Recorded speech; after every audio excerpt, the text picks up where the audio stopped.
Добар ден на сите.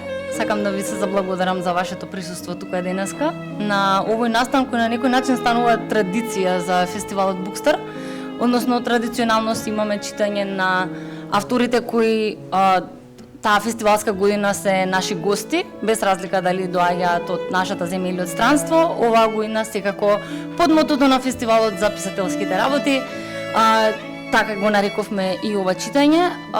Би била кратка, бидејќи морам да преминам и на англиски за да ме разберат нашите гости од странство. Меѓутоа, јас ќе ги најавам авторите на кратко, најавите ќе бидат динамични, кратки, на македонски, на англиски, се со цел да имаме повеќе време да уживаме во литературата и тоа што имат тие да ни го кажат. Би започнала со еден автор кој ни доаѓа од Чешка и тој се занимава со пишување, со новинарство, со филм, со музика и интересно е дека за скоро се тоа што има што работи во уметноста ги има добиено најзначајните награди во таа сфера. Друга интересна работа за него е тоа што едно од начините на кои можете да го кажете неговото име се римува и со неговата професија, односно DJ. Тоа е Ondřej Štindl. So everyone, welcome to the official literary reading of the Bookster Festival, which is an event that turns to be sort of traditional to every festival edition. I will keep the writer introductions brief so you can enjoy more in the literature. And the first author that I announced on Macedonian already was Ondřej Štindl. So he's a Czech author that also works with music, film, journalism, and he's also a DJ. And the interesting part that I said about his name is that one of the ways that you can say his name actually rhymes with one of his works that he does, or a DJ. So Ondřej, the DJ, the stage is yours, and welcome to the literary reading.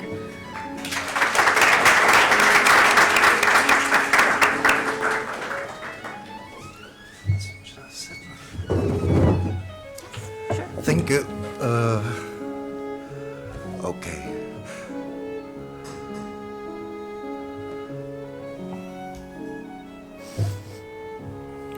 So this short part of the text is it's close to the end of the book, which takes place during the COVID pandemic, and describes, it's the second part of a scene when the main character, a guy named Christoph, comes to a place of an old drunk who might be miraculously healed from some leg impairment before by some sect leader, and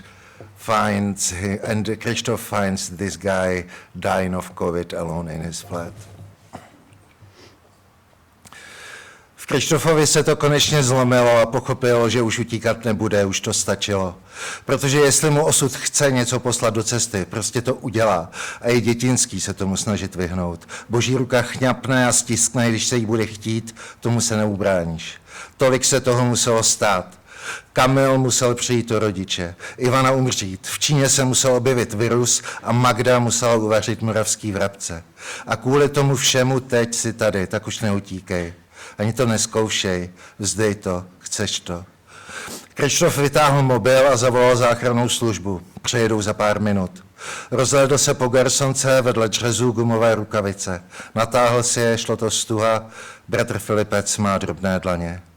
Přitáhl si ke kavalci židli a sedl si na ní, nemocný sebou škubal v dalším poryvu kašle, oči upřené ke stropu, asi už zas nemá ponětí o světě kolem, ani o tom, že Krištof je tu s ním.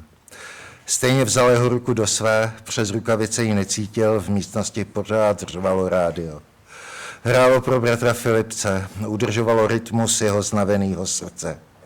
Dlouhá noc, ty a já na 100krát, naše dlouhá noc, nikdo z nás nejde spát, možná už neslyší, nevidí, nevnímá neosobní dotek na prstech, jako kdyby je svírala mrtvá chobotnice. To nejde. Krištof vzdychl a sundal si rukavici. Filipcova ruka byla rozpálená, spocená, Krištof ucítil drobný záškup prstů. Třeba ještě trochu při sobě. Chce si to na poslední chvíli srovnat v hlavě. Není to snadný, bratře. Taky se v tom nevyznám. Měl by v tom přece být nějaký záměr. Ochutnali jsme zázračnou moc. Předvedla se ti ve své lehkosti. Není nic samozřejmějšího, než zahodit berle. Dovolila ti třeštit radostí, pozbuzovala tě v tom. Nechala vypít všechny ty piva, naplánovat večírky s muzikou. Budeš na nich bavit společnost a třeba i někoho potkáš. Na ženy v každém věku funguje, když je umíš rozesmát. A ani by to nemusela být krasavice se zajištěným příjmem. Stačilo by, kdyby tě snesla. A ty si ji mohl najít. Už si zažil jeden velký zázrak. Víš, že je to možný. Tak proč by nemohl přijít ještě druhej, ještě třetí, celý řetěz zázraků? Ne, bylo to rozhodnutý jinak. Byl si vyléčený, abys mohl onemocnět. Smysl to moc nedává a je to strašně krutý. Neumím v tom rozpoznat žádný záměr, žádný boží plán a ať na mě nikdo neskouší řeči o nevyzpytatelných cestách, dneska bych je nedal a ty asi taky ne. Ale jestli ten neproniknutelný Bůh ze svýho úkrytu hodí paprsek světla, nechá ho propadnout oknem kolem špinavýho nádobí ve dřezu až na lino u tvojí postele, mohli bychom se ho chytit a šplhat po něm nahoru jak dvě rozdychtění děti, který už vůbec nic nebolí. Hudbu z rádia přehlušilo bušení na dveře. Sanitka byla na místě. Krištof šel otevřít, do místnosti napochodovali lidé v ochranných oblecích, za štíty přes obličej viděl jejich vyčerpané oči. Pohybovali se místností jako cílevědomí duchové, naložili Filipce a od Krištofa si nechali ukázat občanku, zapsali si jeho údaje a řekli mu, že se musí izolovat. Odešel z bytu před nimi, ulice byla úplně tichá, v oknech viděl hlavy a v zádech cítil jejich pohledy, úctu, kterou se sluší prokázat člověku poznamenanému dotekem smrti. Krištof za sebou uslyšel sirénu a v tom okamžiku si uvědomil, že v bytě nechal krabičku s jídlem. Magdiny Moravský vrabce. V tomhle teple se rychle skazí, budou smrdět, do knedlíků se dá plíseň, možná i nějaká havěť. Rád by věděl, jestli i potom všem půjde nějak poznat, že to jídlo někdo připravil z lásky. Thank you.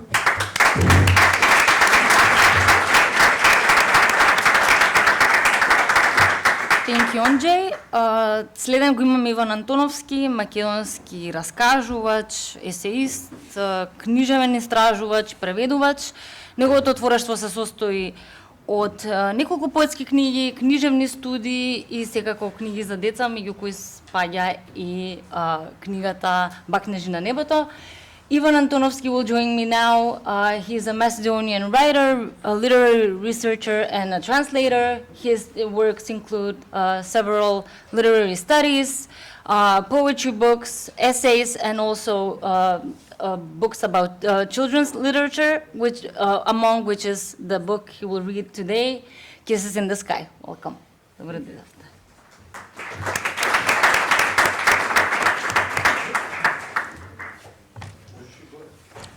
Може?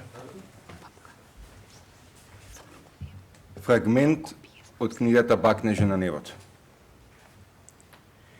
Во една од оние декемврилски ноќи, кога не сакаше да заспие, Јаков ја праша Илина: како се родила зимата? Ова прашање можеби ќе изненадеше многумина, но не и Илина. Зашто таа беше единствената што имаше одговори на најтешките прашања на Јаков. А и тој знаеше дека е така. Затоа и беше упорен. Ајде, кажи ми како се родила зимата? Ке ти кажам. Ама ако ми ветиш дека нема да кажеш некому, дури на мама и на тато, зашто тоа е голема тајна. Не смеа да ја знаат другите. Тајна, се зачуди Јаков. Па како може да ја знаеш ти? Една вечер пред да заспијам, баба ми ја кажа, му шепна Илина. Добро, знам дека баба знае тајни. Име не ми кажа некој, врати тој. Ајде кажи ми, ти ветувам дека никому нема да му ја кажам. Сигурно? Да, ветувам, без многу размислување одговори Јаков. Ќе ја чувам колку што ги чувам и тајните што ми ги кажа баба, колку што ги чувам и диносаурусот и тротинетот што ми ги купивте за роден ден. Па тогаш вака. Зимата се родила многу одамна, кога прв пат сонцето заминало на пат. Почна да раскажува Илина. заминало на пат, зошто? Му било досадно? Ја прекина Јаков. Не. Ако продолжиш да ме прекинуваш, ќе не чујат мама и тато. И нема да можем да ти ја откријам тајната. Го прекори Илина и продолжи.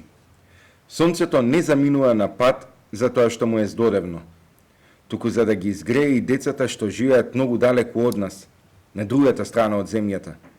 Кога го нема кај нас, тоа е кај нив. Добро. И што се случило кога отишло на пат? Јаков го трна кебенцето и почна да се вртка по креветот. Илина продолжи да му ја открива тајната. Тогаш, две облачиња останале сами на едниот крај на небото. И ниту се плашеле, ниту се срамеле да се доближат едно до друго и да си признаат дека се сакаат. А до тогаш се срамеле? Чудно. Јас не се срамам што ја сакам Дарија и не и го кажав тоа. И што има татко и да ја зема од градинка, дури ние уште си играме. Илина се насмевна и продолжи. На двете облачиња им било студено без сонцето. Знаеле дека ќе можат да се стоплат само ако се доближат едно до друго. Кога се доближиле, се бакнале, а од нивните бакнежи настанале снегулките. Снегулки, Јаков љубопитно ги рашили очите. Да, тие биле првите снегулки, рече Илина. Се родиле на едниот крај на небото, а на другиот крај, илјадници километри далеку од нив, некои други деца за прв пат го виделе сонцето и почувствувале топлина.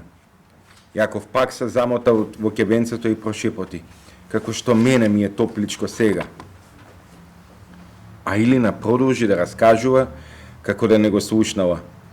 Децата што за прв пат ги виделе снегулките, многу се возбудиле, се воодушевиле, како никогаш во животот. Иако не ни знаеле што паѓа од небото, затоа веднаш излегле надвор. Потоа веќе почувствувале и студ. А снегулките почнале да паѓаат уште посилно. Паѓале и по нивните образи и врз нивните носиња, што се вцрвиле повеќе од кога и да е претходно. Зашто снегулките сте студени. Што направиле децата тогаш? Избегале? Јаков не можеше пак да не праша. А Илина беше расположена да одговара. Не избегале, туку ги подале рацете кон небото. Снегулки паѓале и врз нивните доанки, ги скокоткале и ги радувале. Штом ги допреле, дознале и колку се нежни. А кога снегулките почнале да се пластат врз земјата, сватиле дека од снегот може да прават топки и да се играат. Тоа за нив било сосема ново доживање. Сватиле дека и она што најпрво е студено, потоа може да биде и убаво. И си играле надвор? Не сакале да седнат дома пред телевизор? Праша Јаков. Секако дека си играле. Тогаш тие не ни знаеле што е тоа телевизор или телефон. За кратко заборавиле дури и на студот. Биле среќни. Им било топло во срцата.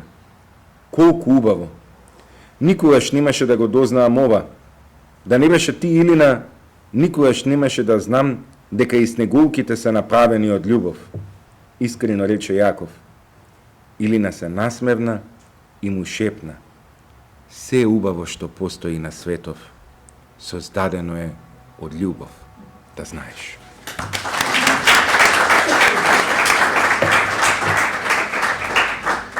Благодарам, Иван.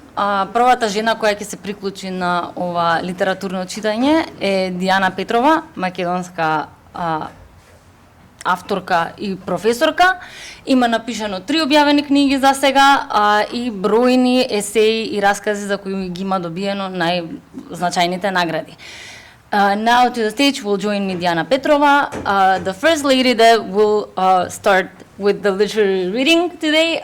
She's a Macedonian author and a professor. She has written a number of essays and short stories, 3 published books, and for her essays and short stories, she has won a number of important awards. Ти благодарам.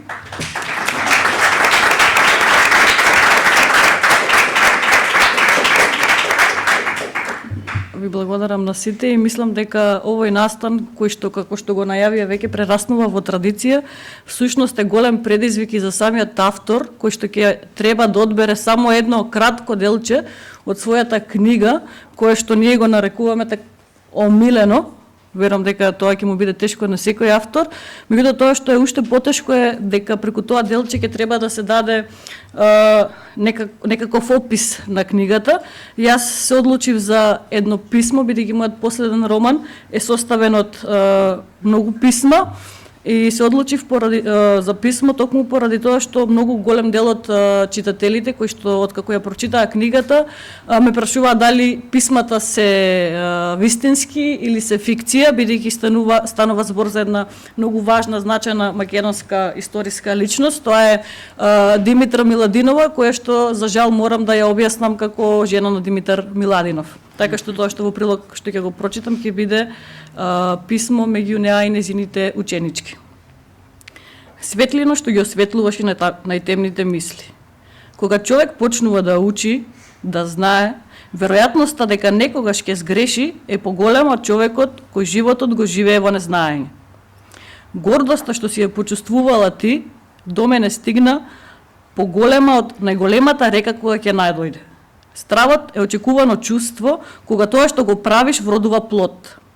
Сакам еден ден да ги запознам сите мои ученички, сите наши ученички, но сега ме усреќува и кога ќе ги читам. Најсреќна ќе бидам кога имињата ваши во целина ќе можам да ги читам под мислите ваши. Мисли кои секој ден се повеќе созреваат. Не знам дали повеќе се воодушевувам на храброста или на зборовите на твојата ученичка, но знам дека сме на вистинскиот пат. Некој пат узреаниот плод, ако не се набере навреме, од презреаност или ќе скапе, или ќе пукне. Со твојата ученичка се случи тоа и не е за кудење, туку време е за будење. Јас сум постојана во вашата сенка и ќе го штитам секој ваш чекор и поведение, но вие, моите ученички, покажавте зрелост, поради која сметам дека време е да ве ослободам од инструкциите и да ви дозволам вие на ваша совест и знаење да ја терате работата. Истото да го направите и со вашите ученички кога ќе мислите дека е време. Известувањата за случувањата ќе одат по ист пат како досега. Но ќе бидат на ваша одговорност. Јас ќе се оддадам на одговорноста во создавањето на книгата, за која долго ја храним идејата со песни и очекувам дека наскоро ќе можеме да го објавиме нејзиното печатење. Објавениот текст, за кој многу брзо се дозна, предизвика презир, но кој многу предизвика и топлина во душата. Мојот Димитар со нетрпение чека да замине повторно за Кукуш, таму каде што еднаш се обиде да посее семе. Сега доаѓа охрабрен со нова сила која му се насобра тој толку зборуван текст. Тајната ја знае Димитар, но синџирот му е познат до вас. Односно до првите мои ученички. Понатамошните алки, односно вашите ученички, ќе останат тајна за него, бидејќи ако еднаш се охрабриме да ги издаваме тајните, храброста за нејзино предавање само ќе се зголемува. Причината што ја открив тајната, знам дека ја знаете, но чувството да се оправдам е несовладливо. Димитар ќе ја чува тајната до гроб, по цена и да го турне таму. Димитар е мојата свеќа на чија светлина навечер читам или пишувам и ќе биде верен чувар на синџирот наш. Чувајте се, чувајте ми го и чувајте ја светлината во вашите очи, која го отвара светот пред другите. Благодарам.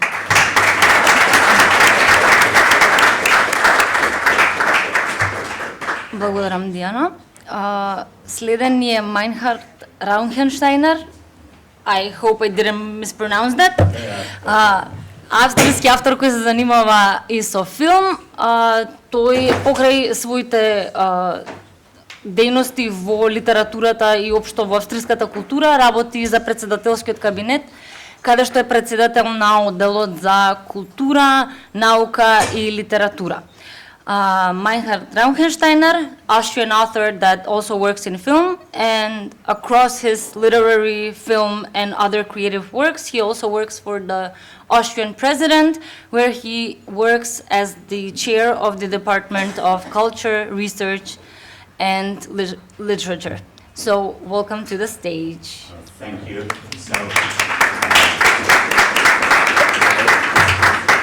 I wasn't aware that you would have a proper translation, so Maria Bierewska did a translation into Macedonian and English.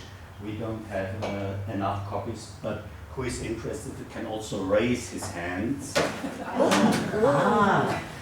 They all want to go. Ви благодарам.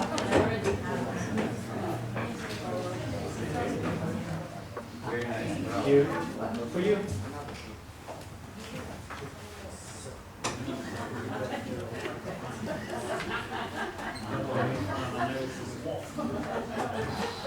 You're too many.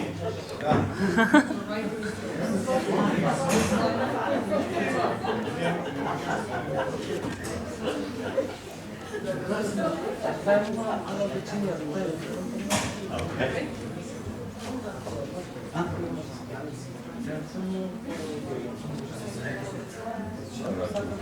Okay, so that's it. Maybe we'll do a second edition. I don't know.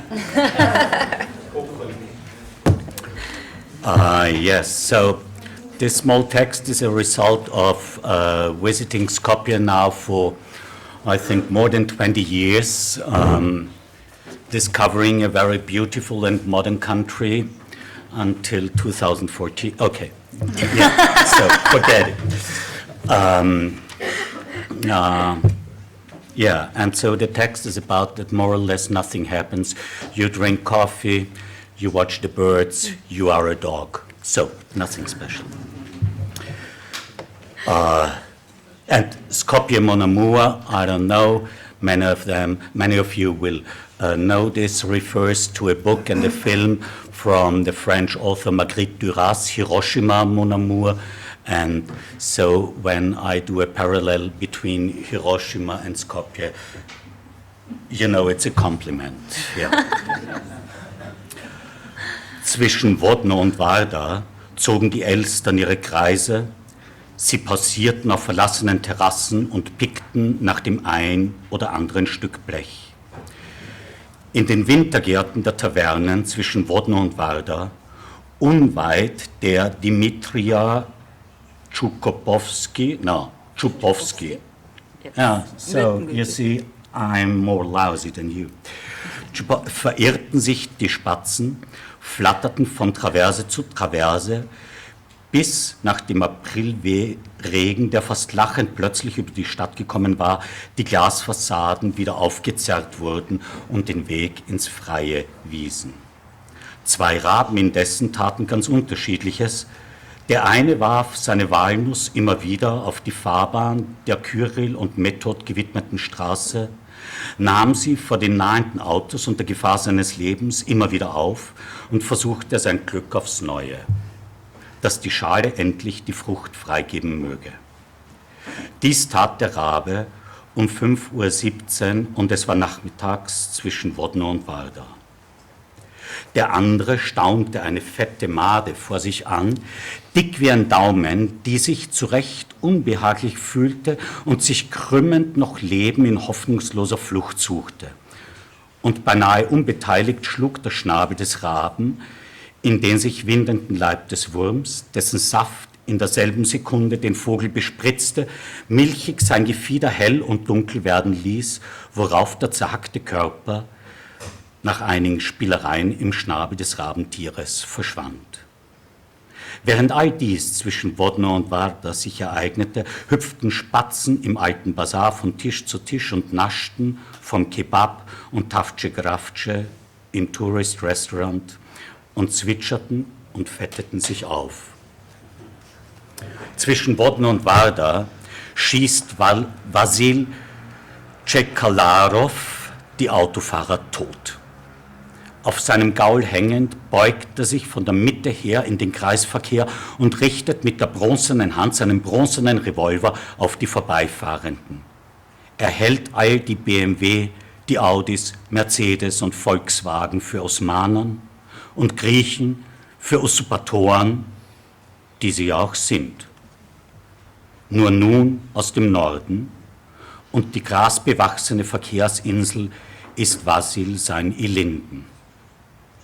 Der Triumphbogen dort im Zwischenbereich, etwas seitlich der Ulica Makedonia, ergrenzt an verfallenen Neubauten und das Gradski-Tkowski Center, dessen Betongänge und Betontreppen einen Willen des Marschalls Tito Stein werden ließen, wobei an den Außenwänden Wind und Wetter über die Jahre hin diesem Willen ein wenig zugesetzt haben. Aus Fugen sprießen kleine Bäumchen und dort, wo der Regen sich seinen verlässlichen Weg bahnt im Herbst, ist der graue Beton gelb und schwarz und grün geworden. Mutter Teresa begegnet man auch zwischen Wodno und Warta. Sie kniet betend in der Fußgängerzone, unbeachtet von dem plaudernd Kaffeetrinkenden vor dem ihr gewidmeten Museum, das seinerseits von einer sakralen Baustelle in den Schatten gestellt wird. Mehrfaches Dunkel erhellt das zerfurchte Gesicht der Heiligen. Ein Block steht zwischen Wodno und Warda, es ist die Diamond Mall, mit ihrem strahlenden Lächeln und dem Sicherheitsmann mit dem Magengeschwür. Nur manchmal klemmt die Drehtüre und Menschen, die einander sonst keines Blickes würdigen wollten, wechseln ein paar Worte miteinander über die Technik und deren Tücken. Seitlich davon steht der ältere Bruder, die Ramstor Mall. Sie kennen alle, kennt jeder. Und doch muss sie auf ihre alten Tage hin nun gegen die eben erst eröffnete Diamond Mall in Wettstreit treten. Das nehmen die beiden Hallen gerne auf, diese Herausforderung, denn irgendwie sind deren Eigentümer und Betreiber Chinesen, Türken oder Saudis, also solche, die sich ohnehin weltweit und brüderlich konkurrieren. Zwischen den beiden Kommerzialkathedralen, eingezwängt und harmlos störend, rastet der alte Hauptbahnhof, die wichtigste und vergessenste Ruine der Stadt. Dort gibt es nichts zu kaufen. Eine Aussage nur von einem Gestern schenkt sie mit ihrer steinernen Uhr 17 Minuten nach 5. Zwischen Wodno und Warda sitzt Michaela auf dem billigen Plastikstuhl wie in einem schaukelnden Schiff auf ihrer Terrasse. Sie blinzelt in den zögerlichen Morgen, der seinerseits nichts von sich weiß, als dass der südliche Wind durch ihn hindurchfährt, wo er in den Winkeln der Stadt zu tanzen anhebt, wie ein Derwisch aus osmanischen Träumen. Michaela hebt eine Tasse türkischen Kaffees zu den noch schmalen Lippen und schlürft den heißen Sud wie ein Glockenläuten in sich hinein. Bei dem Kaffeesatz, hält sie inne, setzt die Tasse ab und blinzelt weiter auf den Tanz des Windes im gelben Eck ihrer Terrasse. Zwischen Wodno und Warda streunen Hunde umher, herrenlos, ohne Rasse, Herkunft und Heim. Große, braune, kleine, schwarze und umgekehrt. Sie sind harmlos. Bestenfalls bellen sie ein Fahrrad an. Aber es gibt keine Fahrräder. Schnüffelnd nach Nahrung, alle Gefahren des städtischen Verkehrs kennend, streichen die Köter umher, rasten im Schatten der Bäume, neben dem Boulevard Partisansky oder ohne dem Krach der dauernd donnernden Autos Beachtung zu schenken. Jeden einzelnen Hund dort hat die Stadtverwaltung identifiziert und mit einer Marke am Ohr gekennzeichnet. Ob alt oder jung, jeder hat seine bestimmte Nummer. Auch ich. 517, glaube ich. Dort zwischen Wodno und Vardar.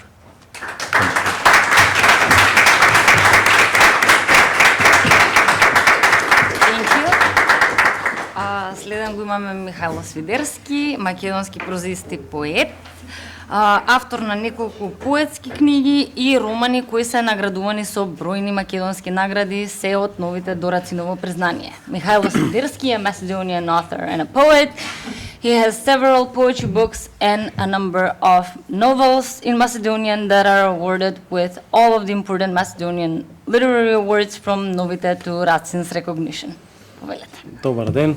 Ќе читам еден извадок од романот Арагон, диалог помеѓу мајка и ќерка. I'll read a dialogue between a mother and a daughter. An excerpt from my latest novel.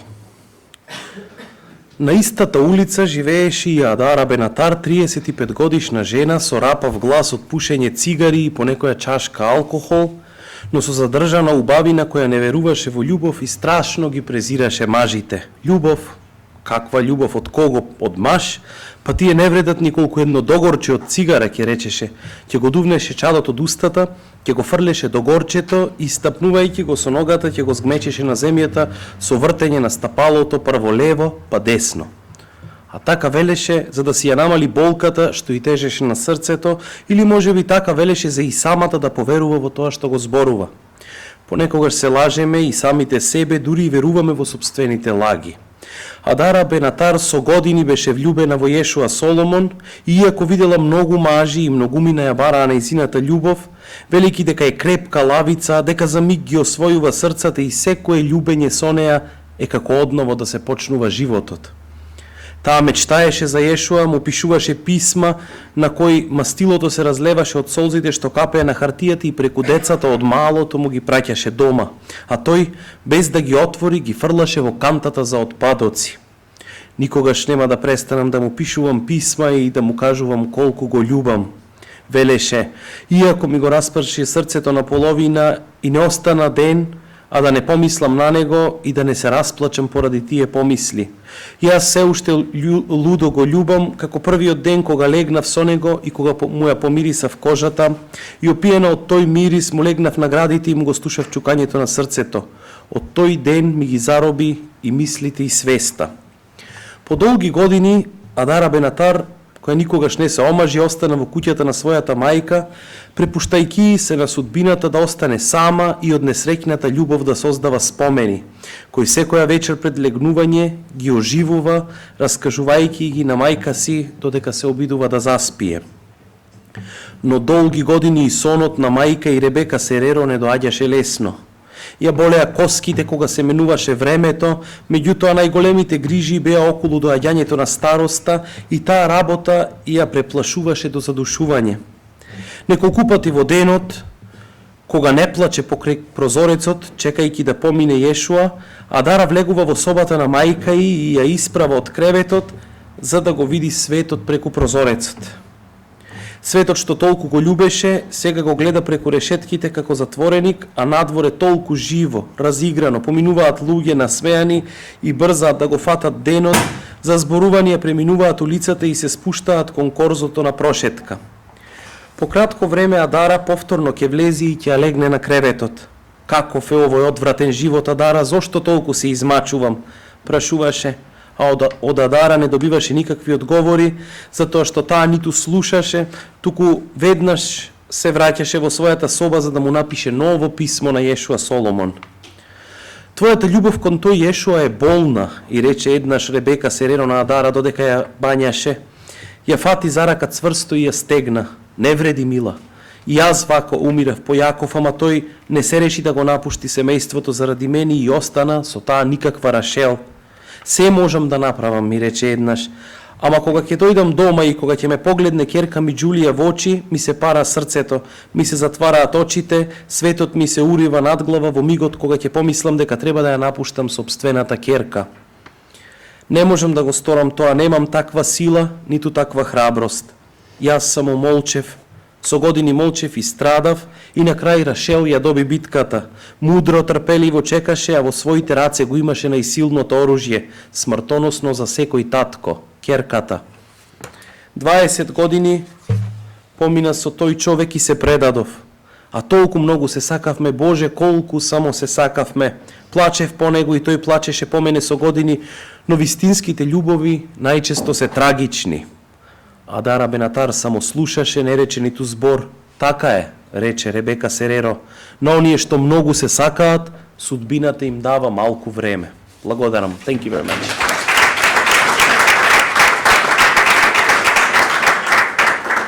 Следна ни е Серај Шахинар, турска авторка која се занимава со пишување на новинарски текстови и театарски текстови. Незините дела се секогаш во хумористичен стил, но секогаш со главни женски ликови кои доживуваат класни правди и неправди. Seray Şahiner, a Turkish author that also writes for journalism and drama texts. In a really humorous and interesting style, her work always talks about women as leaders and first-person POV of women who are faced with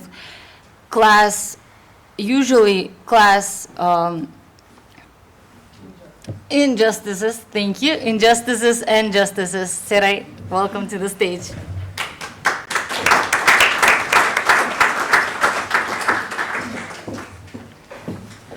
Welcome.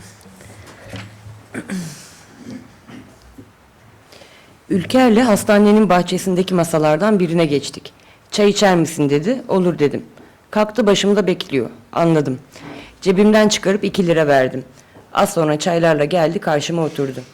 Eczane poşetinden örgüsünü çıkardı. Bir bebek hırkası örüyor. Benim örgüm hayatta eprimez. 10 yıl giyin, her gün yıka, yine faraş gibi kalır dedi. Senin çocuk var mı diye sordu Ülker. Evet dedim. Biri okula yeni başladı, biri daha bebek. İkinciyi doğurmayaydım bari be kızım dedi. Ben orada burada kocam beni dövüyor diye anlatmam hiç. Ülker abla dün ne yediğini anlatır gibi yediği dayakları anlatmaya başladı. Benimki de beni dövüyordu. 20 yıl çektim. Çocuk olunca katlanıyorsun, ne yapacaksın? Babamları dövmek istedim, eve almadılar. Oğlum el kadardı o zaman. Evden çıkıp nereye gideyim? Gene oğlum çocukken iyiydi de büyüyünce babası bana vurduğunda adamla kapışmaya başladı. Oğlum bana çok düşkündür. Aklım çıkıyordu. Delikanlı çocuk. Hadi bir gün sinirlense babasına, taksa bıçağı, benim yüzümden evladım baba katili olacak. Son 1-2 yıl adam da oğlanın korkusundan durulmuştu gerçi. O evdeyken vurmuyordu en azından. Oğlan askere gitti, uğurladık, eve döndük. Benimki içti bana sataştı. 2 yıl vurmadığının acısını çıkardı.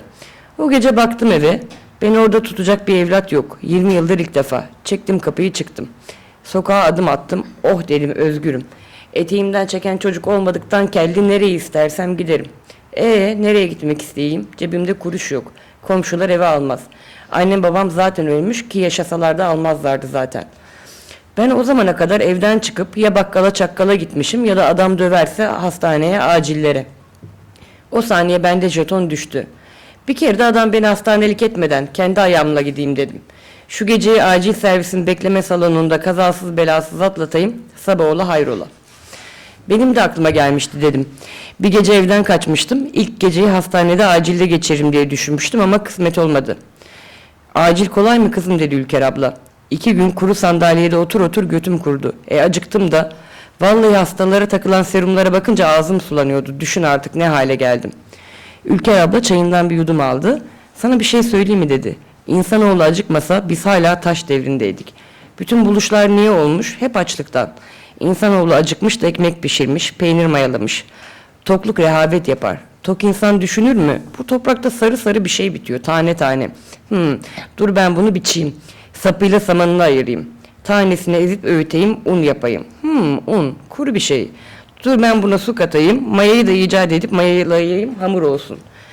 Sonra bir sopayı yontup merdane yapayım, merdaneyle de hamuru açayım, pişireyim ekmek olsun. Tok adam bunları düşünecek. Tok adam parmağını kıpırdatmaz. Ben de acıktım, ekmeğimi buldum. Acil serviste otur nereye kadar? O halsizlikte bana bir canavli geldi. Kalktım, hastane içinde dolaşmaya başladım. Belki bir kenara bir kuru ekmek bırakmıştır, alır yerim diye. Baktım kan merkezinden her çıkanın elinde çubuk kraker, meyve suyu var.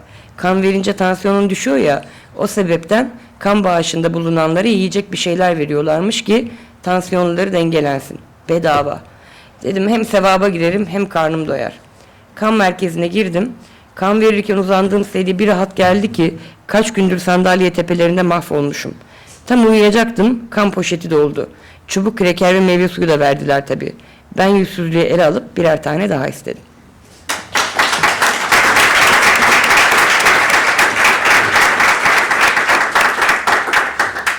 Thank you, Seray. Следен го имаме Блажа Миневски, македонски прозаист и драмски автор, кој од пред некој ден е првиот македонски автор кој има добиена наградата Букстар. Неговото творештво брои 10 книги кои се преведени на многу јазици. Blaže Minevski, a Macedonian author, prosaist, and a drama author who, in most recent days, he was the first Macedonian author to win the Bookstar Award. His works count 10 books, which more than 10 books that have been translated to several languages. Повелете. Благодарам. Добар ден на сите. Дозволите на почетокот да изразам мојата радост од ова што го гледам овие 3 дена, а тоа е дека сите настани се изворедно посетени од прекрасни луѓе, од луѓе кои даваат надеж дека ова што опишуваме не го пишуваме за џабе, дека има некој кој што можеби ќе го прочита и некој кој се интересира за тоа. Затоа што нема книжевност без читатели. Безсмислено е пишувањето ако нема некој да го прочита. И јас ви благодарам денеска што сте овде.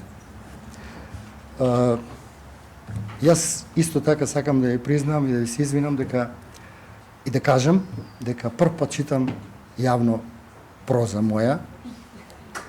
Прв пат во животот. Имам трема сигурно, а признам дека сум извредно лош читач. Така да однапред ви се извинувам. Ќе прочитам на 30 реда од почетокот на мојот расказ Земја, кој е застапен во книгата што имаше чест да биде наградена. Значи, расказот се вика Земја, ќе прочитам 32 реда од почетокот и 12 реда од крајот.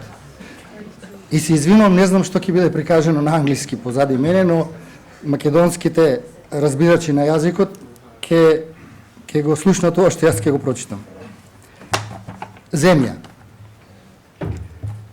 Брат ми многу сакаше да јаде земја, а јас морав да внимавам да не јаде. Него испуштај одоко брсе, вели мајка ми пред да замине на чешмата. И само што ќе се спушти по патчето, малиот веќе шпарта во дворот бара можност за измама. И секогаш наоѓа начин да грицне барем малку црна земја од онаа кај портата, или црвена кај земјата кај сувиот багрем, или пак бела како онаа кај железниот самар на дедо Анго, самарот од коњот што умрел простом веднаш штом стапнале во дворот на баба Акта. Дедо понекогаш ке седнеше на самарот, ке ја кренеше главата, ќе го ставеше везенето шамиче на челото, ќе ги затвореше очите и ќе вдишеше неколку пати со носот, а потоа гласно ќе издишеше низ устата, прашувајќи дали го чувствувам морето зад планината. Се разбира дека не чувствував, ама не кажував, пријателе. Кога го погребуваа, ја фрлеа сета земја во гробот, а дупката никако да се наполни. Донесоа и земја што зографите ја копаа за фреските во кубињата, но гробот пак остана незатрупан. Дури на заедисунце по Богомил забележа дека устата му е отворена како да издишува, па заповеда да му го стават везеното шамиче врз лицето, а потоа срона малку земја ми го прстите, плисна винце на тумбата што се крена пред нас и заврши работа, ги зеде парите. Само друга приказна е тоа, пријателе. Ќе ти ја раскажем кога ќе сликаш само посекавање. Сега за помалку од 2 часа малтерот ќе се исуши и на него веќе не се работи. Грешките не се поправаат. Ветрот брзо ја суши оваа боја од земја стопена во чај од дуња. Чувствувам помирисот. За 2 часа мора да ме насликаш за секогаш. Оти подосна веќе никако не ќе можеш да ме поправиш. Како што јас никако не можам да го поправам тоа што се случи со брат ми. Кога успеал да изеде толку земја, се прашував навален на багремот што не постоеше. Што да ја кажам на мајка ми кога се врати од чешмата, си реков. И не знам што ја кажав, пријателе. Знам само дека брат ми остана за секогаш на другиот крај од бездната, сам во спомените. Никогаш не се јави, никогаш не се врати, ниту како мирис, ниту како ластовичка, иако со години гледав како нашите јужни птици лепат ситни ронки кал под стрејата. Понекогаш се уште помислам дека можеби земјата што ја носат од некаде е нашата земја. Можеби топчињата кал што се спуштаат од небето за да се залепат под стрејата се дел од земјата на брат ми, мојот замислен брат што сакаше да јаде земја, а јас требаше да внимавам да не јаде. Толку, пријатели. Сега ќе замолчам, за да не ме насликаш со отворена уста. Време за поправки нема. Благодарам.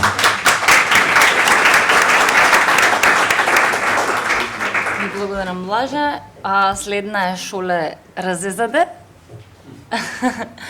Иранско-холандска авторка, која најчесто твори на холандски јазик, таа пишува за тоа што се наоѓа длабоко во нас и за природата која не обкружува.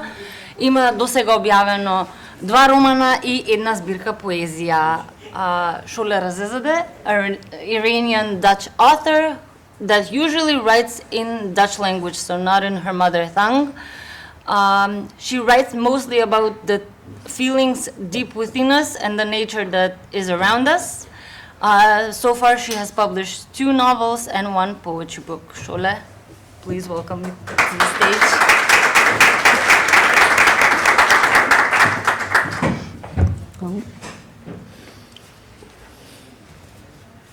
Everybody can hear me also there? Okay, nice.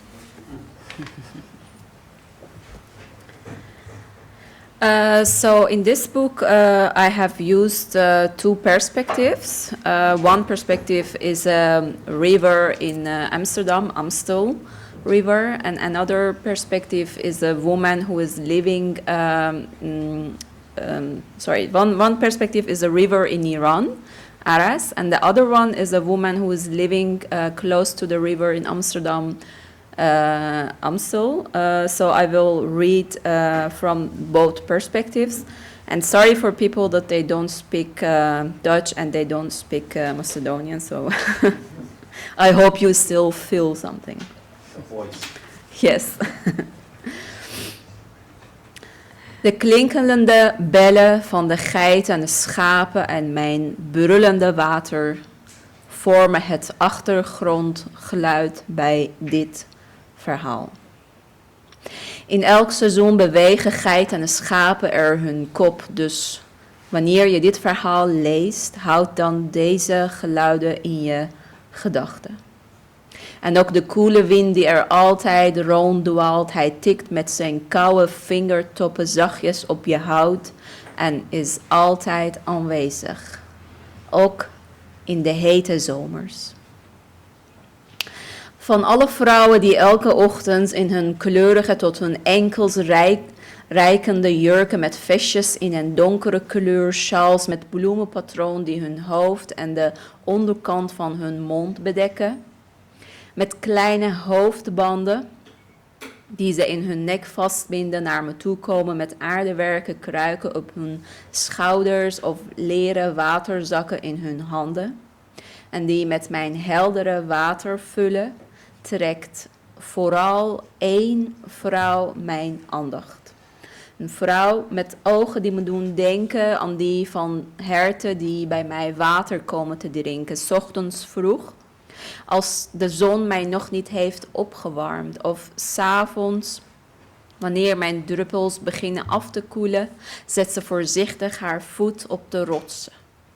Eerst trekt ze haar bloemensjaal strak rond haar hoofd aan en knoopt deze stevig vast. Ze schuift haar hoofdband iets naar achteren, waardoor haar zwarte haar met een scheiding in het midden beter te zien is, werpt een blik op mijn kronkelende lichaam en fluistert: mag ik even?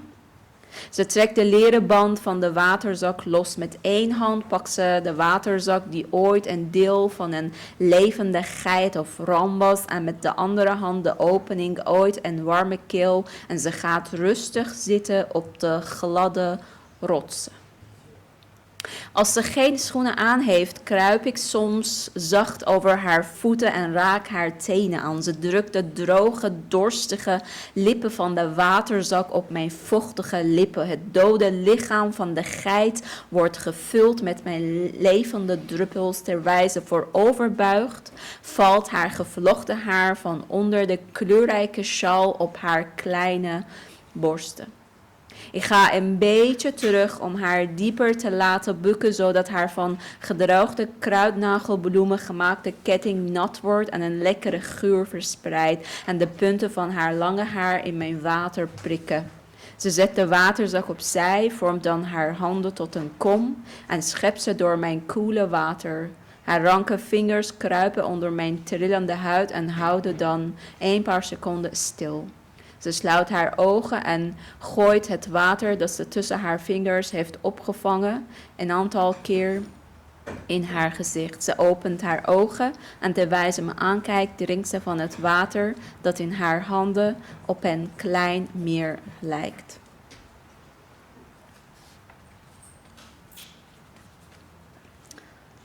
And as you see, this is a lot farther in this story and the second perspective.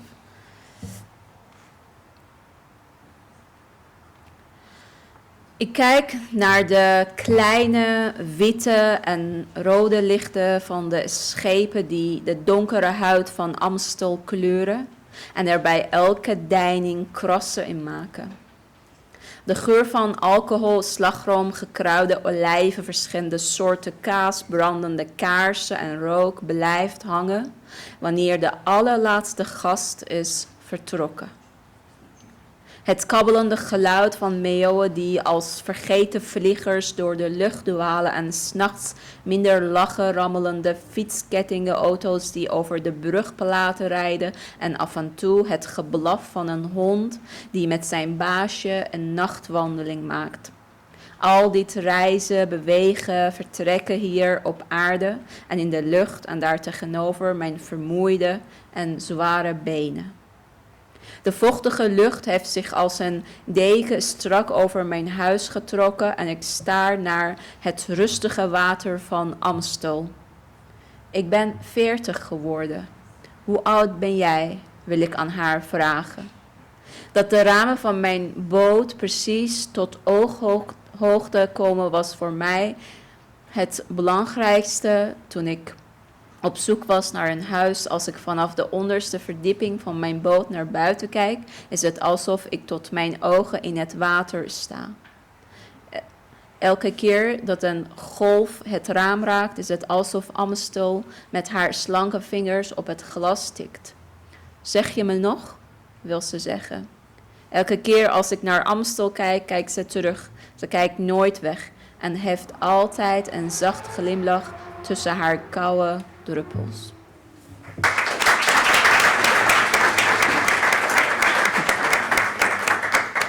Thank you. Thank you. Следен е Ермислав Азановски, македонски писател, преведувач, фолклорист и преведувач.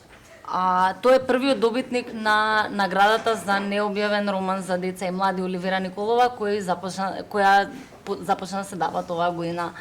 Ермислав Азановски, a Macedonian writer, folklorist, literary researcher, and a translator. He is the first awarded winner to receive the new award for a non-published novel for children and young adults, Оливера Николова.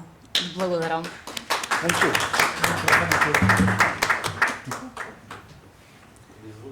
Сум. Имам 22 години повеќе од Моцарт, 37 години повеќе од Рембо, скоро исто толку колку Малевич, 10 години помалку од Микеланджело, 2000 повеќе од Исус, многу години повеќе од Буда и Мухамед. Имам 30 години повеќе од моите синови, а 500 години помалку од годината 2600-та и прашањето не гласи колку години имам, туку колку години сум. Ерго сум. Класична приказна, тој е премногу возрастен, таа премногу млада, нивната врска во едно традиционално општество и покрај нивната голема љубов е санкционирана врз основа на религиозно, социолошки и психолошки кодови. Да не зборуваме за морал и етика. Некласичен заплет. Тој дојде на единствена идеја, благодарејќи на најновите технички иновации, но и на нутриционистичките вештини, кои им помагат на човекот да го слави телото на духот, да се подмлади 10 години. За тоа време, таа ќе остари 10 години и ќе се сретна точно таму каде што треба и каде што нивните емоции ќе можат слободно да бидат изразени. Во првата година тој го промени начинот на исхрана според рецептите на доктор Хју, доктор Маргарет, доктор Хо, Джин Тао, доктор Мицубиши и доктор Ома.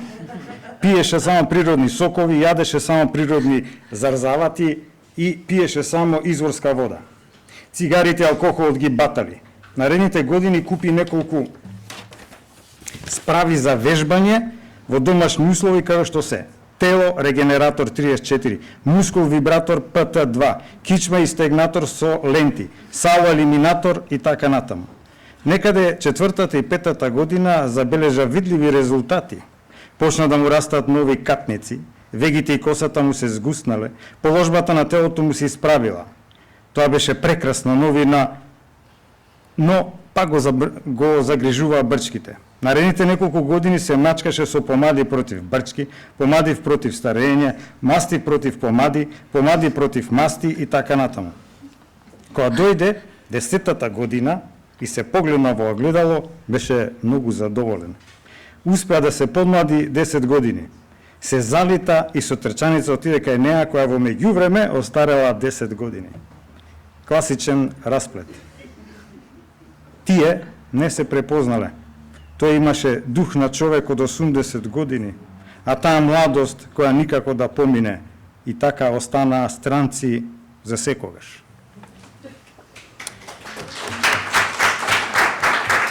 Соба со снег. Секогаш кога сакам да се одморам, одам во собата со снег. Неа ретко ја употребуваат на сите им студи, но мене ме опушта. Прво седнувам на stakleniот кревет, па го местам на полуседечка позиција. Потоа со прстите на десната рака го вртам метеометарот на снег и чекам.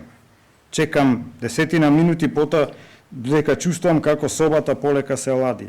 А потоа почнува да паѓа снег. Лесни снегулки ми ги прекриваат очните капаци и јас повторно сум во родното село на мојот прадедо. Со 2-3 другарчиња се спуштаме со санките по побелените долчиња, се смееме, потоа правиме грудки и ги јадеме наместо сладолед. Снегот беше убавината на земјата. Плоштад. Прво се појави една група која вика УА. Од другата страна се појави друга група, многубројна, која вика да живее. УА, да живее, се слуша од центарот на градот. На клупата седат двајца пензионери и викат: порано беше подобро. Една жена турка бебешка количка од која се слуша плач на бебе. УА, да живее, порано беше подобро, плач на бебе.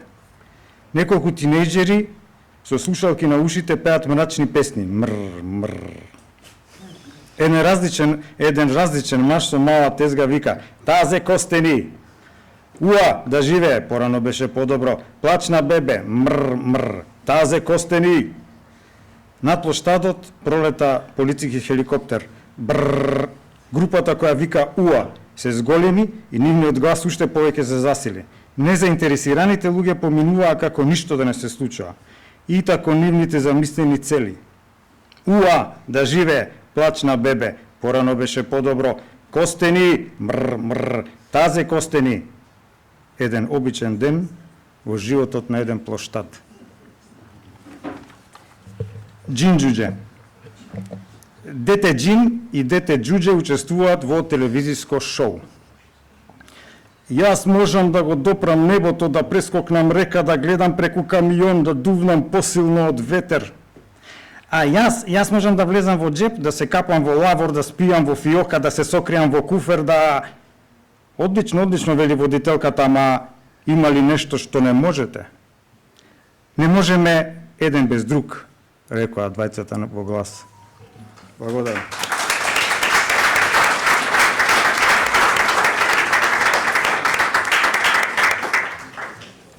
Ви благодарам, Ермис. За крај го имаме турскиот автор Ахмет Умит, турски автор кој се смета за мајстор на својата уметност. Тој вчера го прослави својот роденден, а веќе денеска ни е дел од Букстар и тоа со 2 нови книги. Ahmet Umit, a Turkish author that is considered to be a master or a maestro of his craft. He yesterday celebrated his birthday, and today now he is already a part of the festival with 2 new books. Umit Bey, hoş geldiniz.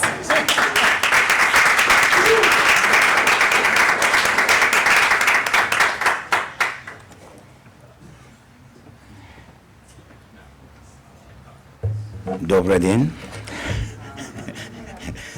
Merhaba. Yeah, I am sorry, I have a cold, but Don't worry. I read the text. Yes. This text is from the last novel, but my dear publisher, not publishing, not yet. Maybe my read after my read, he thinks publishing, huh? Okay. This is Zeus. Zeus is a great god speaking. Zeus is very angry, yeah. Zeus, unutulmuş bir tanrının öfkesi. Unuttuğunuz yerden başlayacağım.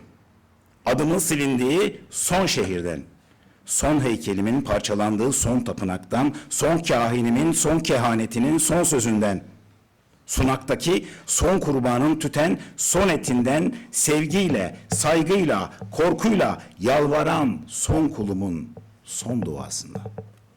Ne zamanın acımasızlığı, ne insanın vefasızlığı, ne ufalan taş, ne eriyen mermer, ne çürüyen ahşap, ne sözün çaresizliği, ne duanın kifayetsizliği, hiçbiri ama hiçbiri önleyemeyecek gelmekte olan hükümranlığımı. Yine şimşeklerle parçalayacağım gökyüzünü, yine yıldırımlar yağdıracağım ışıklı şehirlerinizin üzerine, seller içinde bırakacağım lanetli ülkelerinizi, hastalıklar tebelleş edeceğim başınıza, aptal krallarınızı kandırıp savaşlar çıkartacağım. Eskisi gibi yeniden yakaracaksınız bana. Yine korkuyla diz çökeceksiniz önümde, saygıyla sıraya gireceksiniz tapınaklarımda. Adımı anarken tir tir titreyeceksiniz. Yeniden hatırlayacaksınız sizden ne kadar nefret ettiğimi, sizi ne kadar çok sevdiğimi, sizden ne kadar kuşku duyduğumu, size ne kadar güvendiğimi. Atalarınızın, dedelerinizin, babalarınızın unuttuklarını da hatırlayacaksınız birer birer. Ne kadar acımasız olduğumu da hatırlayacaksınız, ne kadar merhametli olduğumu da. Dizginsiz öfkemi de hatırlayacaksınız, sonsuz şefkatimi de. Sizi belalardan nasıl koruduğumu, dertlerden nasıl uzak tuttuğumu da hatırlayacaksınız, başınıza getirdiğim felaketleri de. Ey belleği zayıf, ey aklı kıt, ey ahlakı düşük insanlar!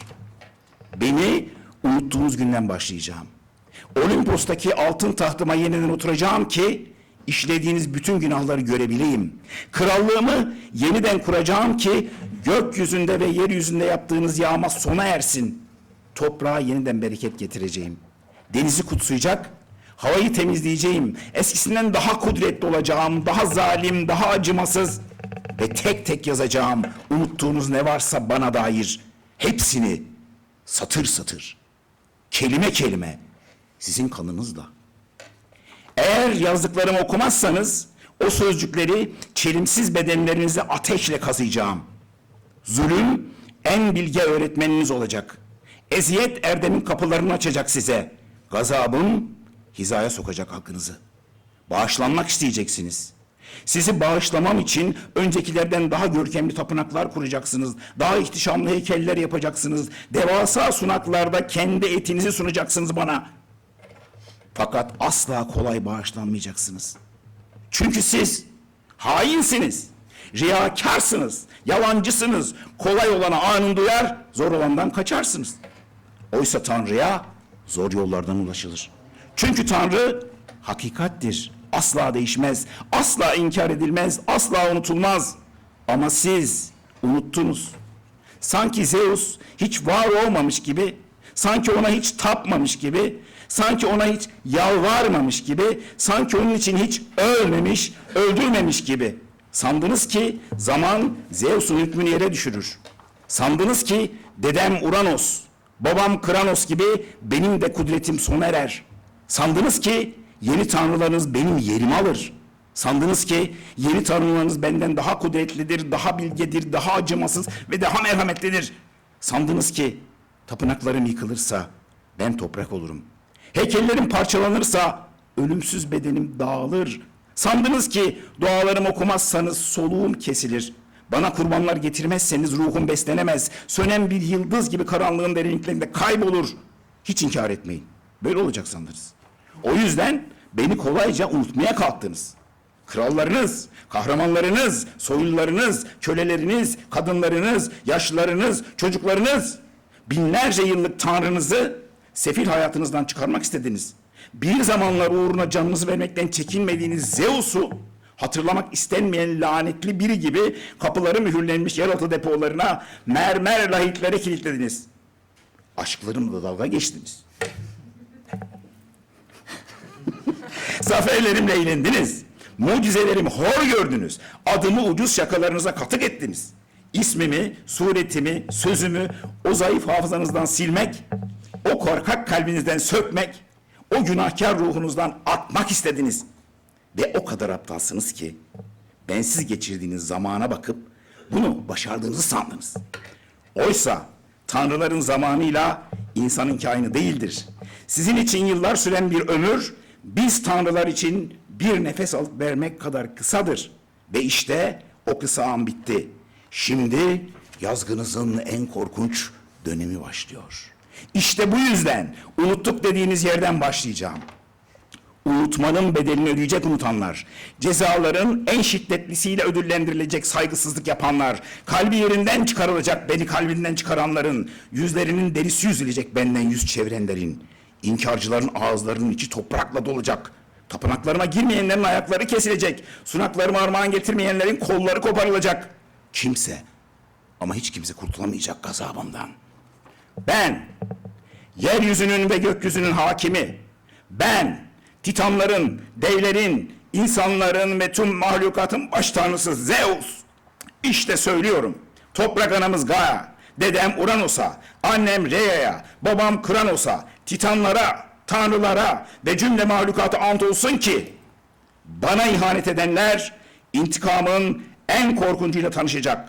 Sözümün dışına çıkanlar lanetler içinde kalacak, ateşler içinde yanacak, acılar içinde kıvranacak.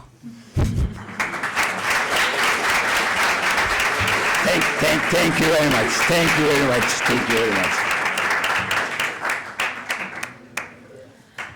Ви благодарам на сите што бевте дел од ова традиционално читање. Мислам дека ќе се продолжиме со традицијата да го имаме и наредните фестивалски години. Би сакала сите полнолетни да ги поканам на мал коктел надвор во холот, да уживаме во чашка вино, благодарение на австриската амбасада. Ви благодарам многу.